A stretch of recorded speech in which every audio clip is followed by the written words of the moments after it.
Election commission में समाअत के बाद पीटीआई रहनुमा बैरिस्टर गौहर ने दावा किया कि मखसूस नशिस्तों के फैसले तक कौमी असम्बली का इजलास नहीं हो सकता। सिंध और पंजाब असम्बली का इजलास गैर कानूनी हुए। बैरिस्टर गौहर ने नशिस्तों की अलॉटमेंट के बगैर असम्बली इजलास बुलाने पर इलेक्शन कमीशन से नोटिस लेने का मुतालबा कर दिया। मुस्लिम लीग की रहनुमा आजम नजीर तारड़ ने दावा किया कि अली जफर ने खुद कल तक इल्तिवा मांगा और बाहर आकर शोर करते हैं। इलेक्शन कमीशन में मखसूस नशिस्तों से मुतालिक दरखास्तों पर समाअत के बाद मीडिया से गुफ्तगू में बैरिस्टर गौहर ने दावा किया कि मखसूस नशिस्तों के फैसले तक कौमी असम्बली का इजलास नहीं हो सकता। फैसले से कबल इजलास गैर कानूनी होगा। जब तक रिजर्व सीटों का फैसला न हुआ हो तो कोई भी सेशन नहीं हो सकता।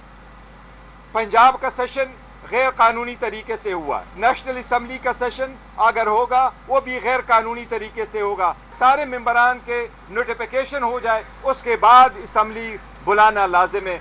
रहनुमा नून लीग आजम नजीर तारड़ ने तंज किया कि बाहर बैठकर कहते हैं कि जुल्म हो गया, मखसूस नशिस्तें नहीं मिल रही। जब समाअत की बात आती है तो खुद इल्तिवा मांगते हैं। सुन्नी इत्तेहाद काउंसिल के जो पिटिशनर हैं और उनके लॉयर हैं अली जफर साहब, उन्होंने वक्त मांगा है इलेक्शन कमीशन से एडजर्नमेंट के जी कल के लिए, फिर आप इसे फिक्स कर दें। बड़ा शोर मचाया जा रहा है कि जी इलेक्शन कमीशन फैसला नहीं करता, असम्बलियों में नहीं जाते कि जी असम्बलियाँ नामुकम्मल हैं, लेकिन जब बात जुडिशल डिसीजन की आती है तो खुद उन्होंने इल्तवा मांगा। इलेक्शन कमीशन ने सुन्नी इत्तेहाद काउंसिल की खुसूसी नशिस्तों से मुतालिक दरखास्तों पर समाअत कल तक के लिए मुलतवी कर दी।